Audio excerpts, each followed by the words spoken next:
My name is Noelle. I'm a 40-year-old housewife. Today, I'd like to talk about my family. I have a husband who is the same age as me and a daughter who just turned 16 recently. I met my husband in college. We fell in love and got married. Nothing out of the ordinary.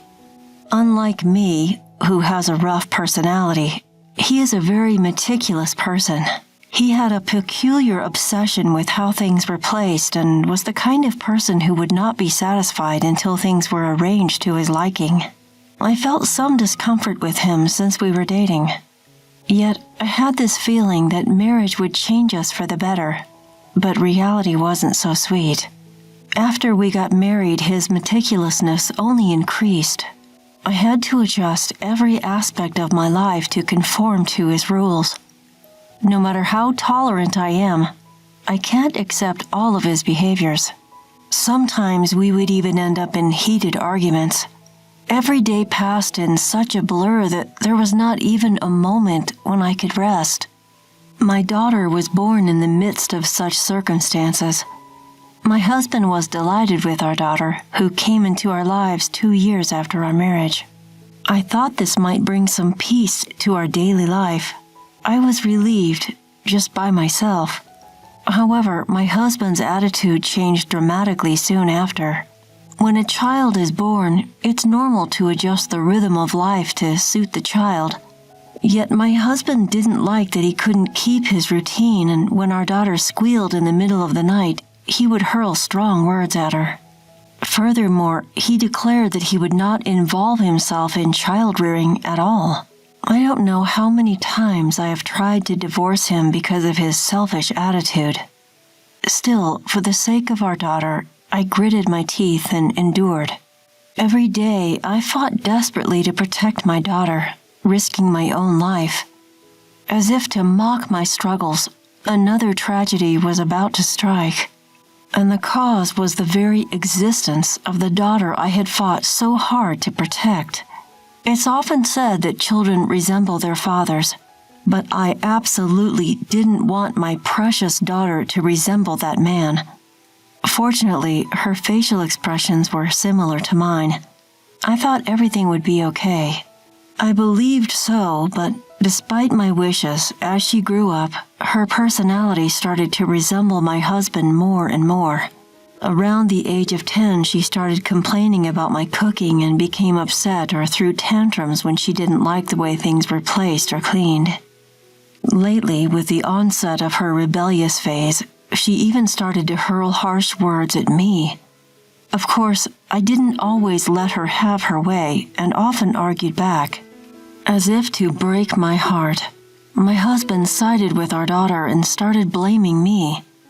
When attacked by both of them, I couldn't fight back.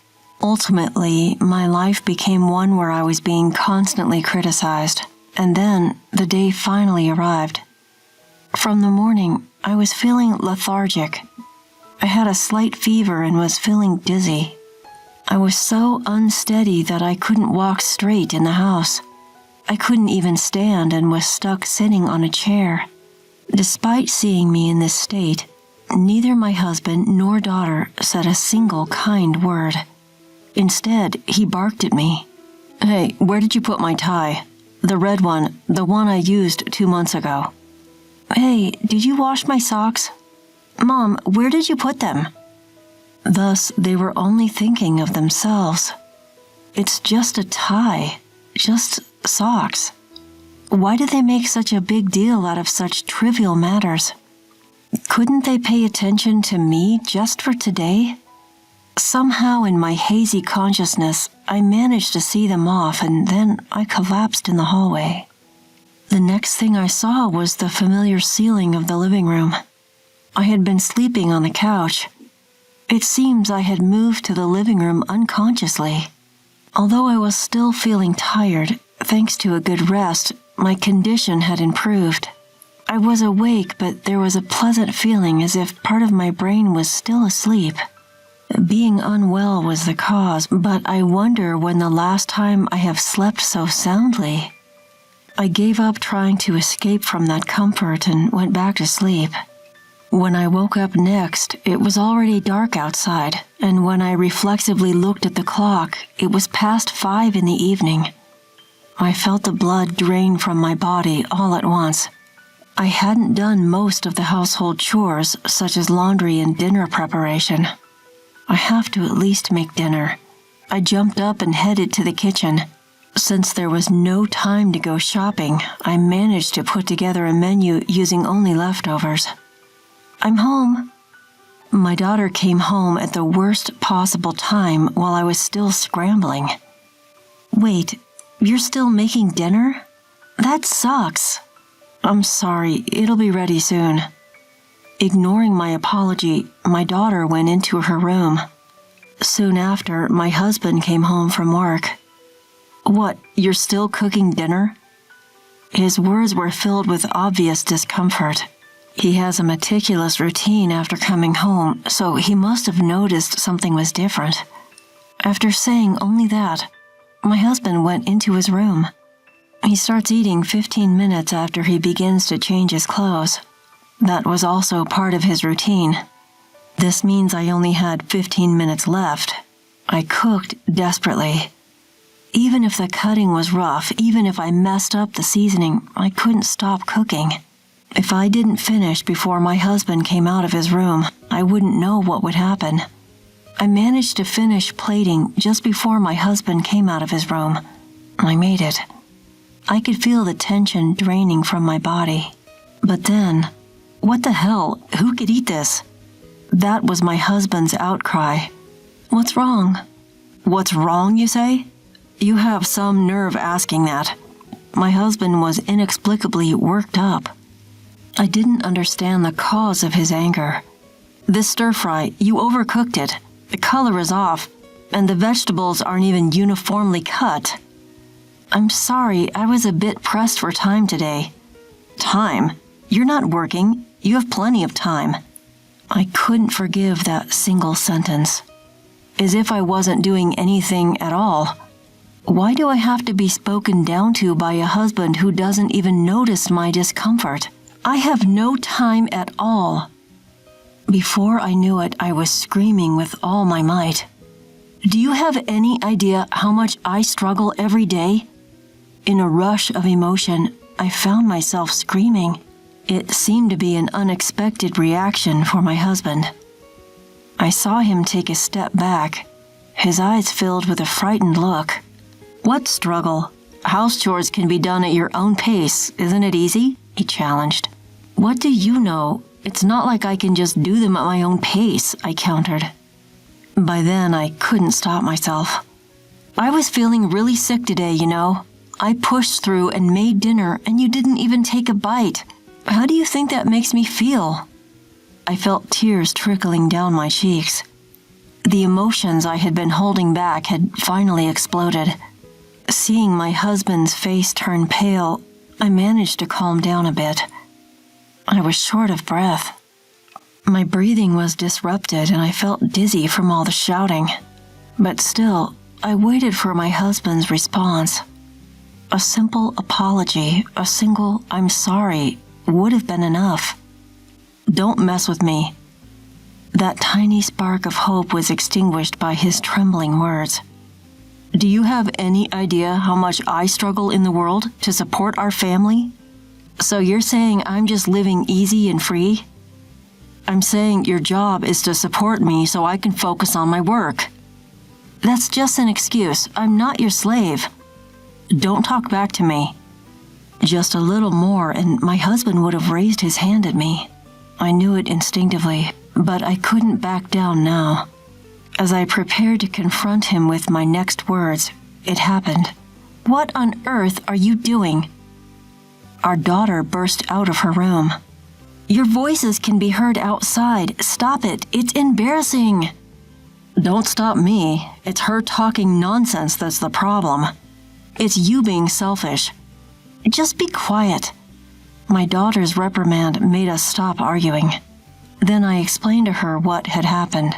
After hearing both me and my husband's sides, my daughter turned to me and said, "Honestly, Mom, you're the one who's wrong." Her words shocked me to the core. "Why?"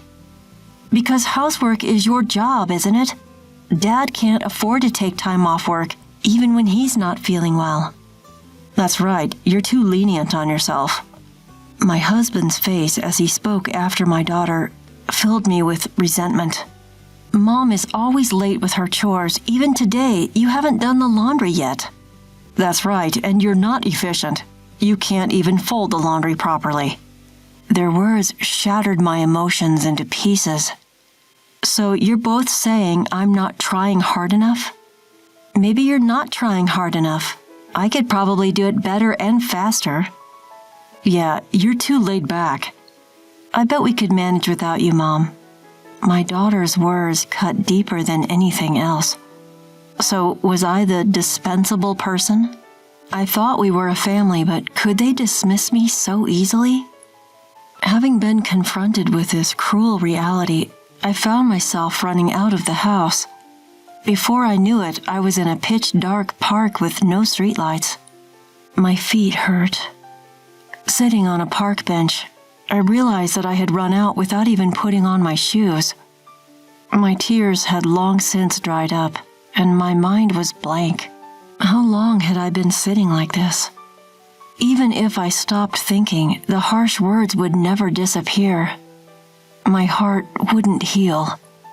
Recalling the words of my husband and daughter, I could feel my broken heart filling with resentment. I will never forgive them.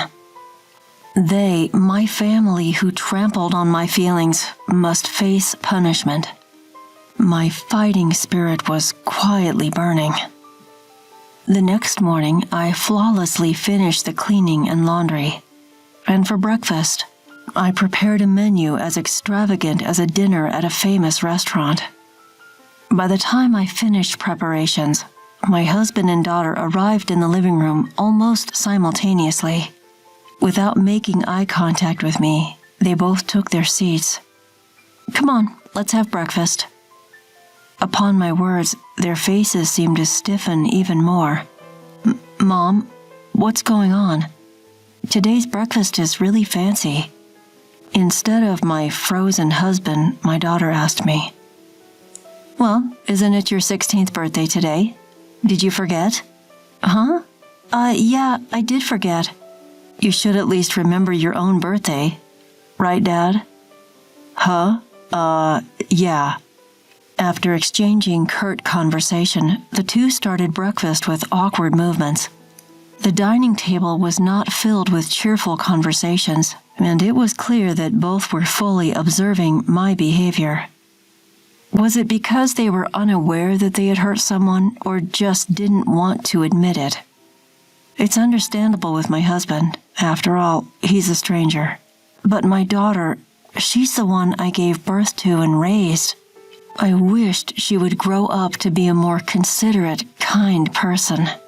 It's not entirely wrong to say that daughters resemble their fathers, but she should have been able to understand with proper upbringing.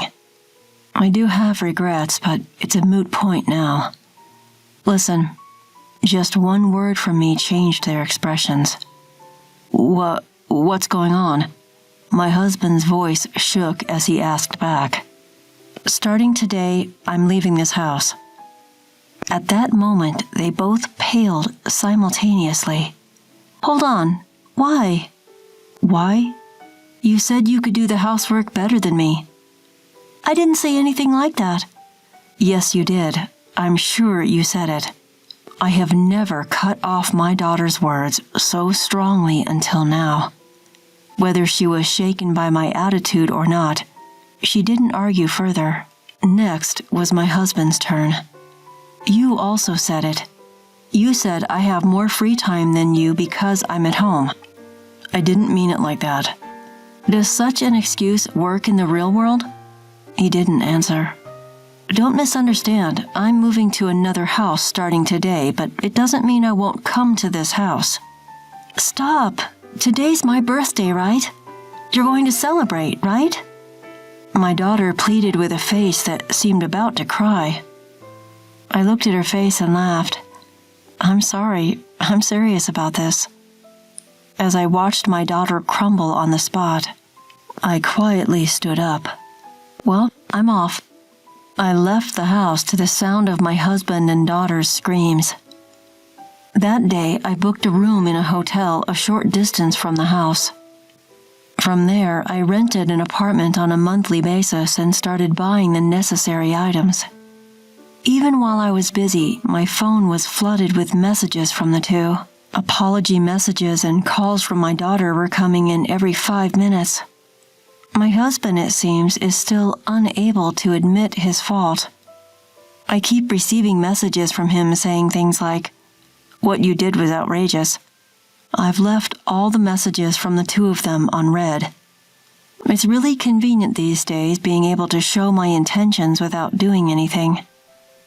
2 nights after leaving the house, I returned home once. As I opened the front door, my daughter came running up to me at an amazing speed.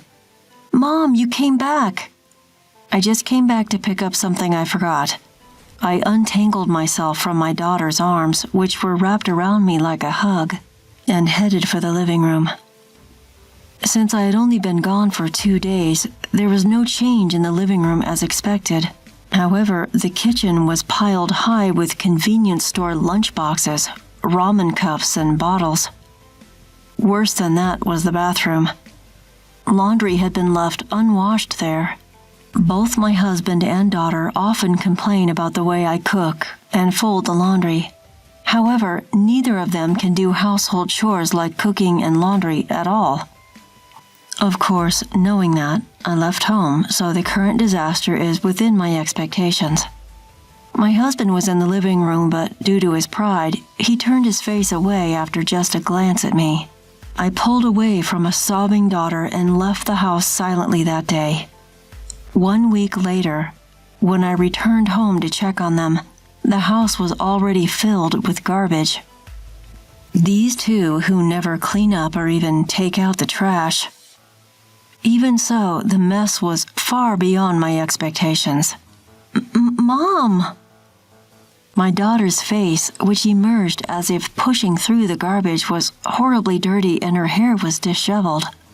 She should be able to take a bath by herself, but it was clear that her life was falling apart at an unsustainable level.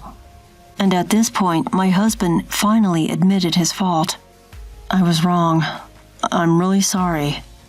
My husband kneeling on the garbage, rubbing his forehead against the garbage. Looking at him, I gently said, "Don't think you're going to be forgiven just by prostrating yourself." I felt a moment when the air froze for the first time. My husband's face, with his eyes wide open, was filled with despair. Next to me, my daughter was breaking down in tears. "If you really feel sorry, first clean up this house. If you can't do that, I'll divorce you."